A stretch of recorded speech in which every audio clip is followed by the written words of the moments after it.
ভঙ্গ করা হয়। আর যদি এভাবেই আমাদেরকে বাধা দেওয়া হতে থাকে, আমরা আবার সপ্তাহ চত্বরে যাব।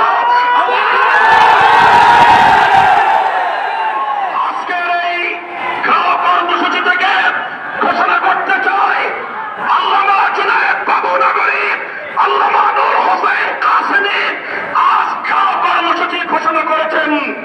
শান্তিপূর্ণভাবে কর্মসূচি বাস্তবায়ন করার নির্দেশ দিয়েছেন। আমি আমার মহানগরীর হেফাজতের কর্মীদের কাছে জানতে চাই, বাবুনগরী কাসেমী সহ নেতৃবৃন্দের নির্দেশনা মানতে প্রস্তুত আছি তো? শান্তিপূর্ণভাবে কর্মসূচি সম্পন্ন হবে।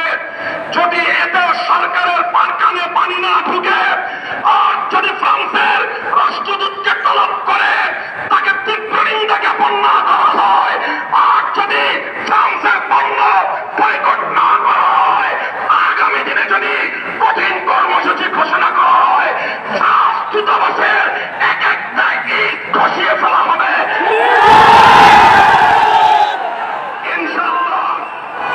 আগামী দিনে হেফাজতের নেতৃত্বে আরো কঠোর কর্মসূচি বাস্তবায়নের জন্য রক্ত দিতে হলে রক্ত, জীবন দিতে হলে জীবন, শাহাদাতের সুযোগ পান করতে প্রস্তুত থাকবো ইনশাআল্লাহ। সম্মানিত জনতা